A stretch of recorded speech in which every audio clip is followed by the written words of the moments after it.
Chapitre 5. Pour ce qui est des temps et des moments, vous n'avez pas besoin, frères, qu'on vous en écrive, car vous savez bien vous-même que le jour du Seigneur viendra comme un voleur dans la nuit. Quand les hommes diront paix et sûreté, alors une ruine soudaine les surprendra, comme les douleurs de l'enfantement surprennent la femme enceinte, et ils n'échapperont point. Mais vous, frères, vous n'êtes pas dans les ténèbres pour que ce jour vous surprenne comme un voleur.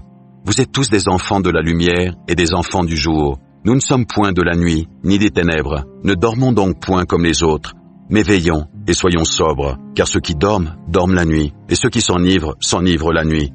Mais nous qui sommes du jour, soyons sobres, ayant revêtu la cuirasse de la foi et de la charité, ayant pour casque l'espérance du salut. Car Dieu ne nous a pas destinés à la colère, mais à l'acquisition du salut par notre Seigneur Jésus-Christ, qui est mort pour nous, afin, soit que nous veillions, soit que nous dormions, nous vivions ensemble avec lui.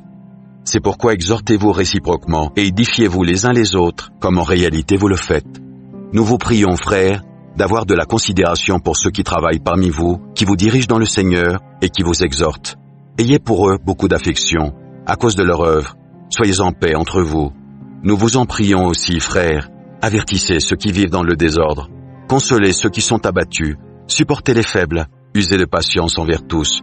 Prenez garde que personne ne rende à autrui le mal pour le mal, mais poursuivez toujours le bien, soit entre vous, soit envers tous. Soyez toujours joyeux, priez sans cesse.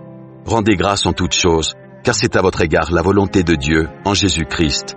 N'éteignez pas l'esprit, ne méprisez pas les prophéties, mais examinez toutes choses, retenez ce qui est bon, abstenez-vous de toute espèce de mal.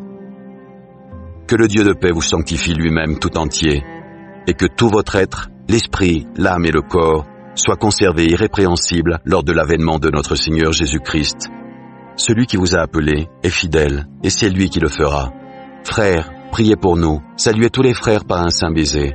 Je vous en conjure par le Seigneur, que cette lettre soit lue à tous les frères, que la grâce de notre Seigneur Jésus-Christ soit avec vous.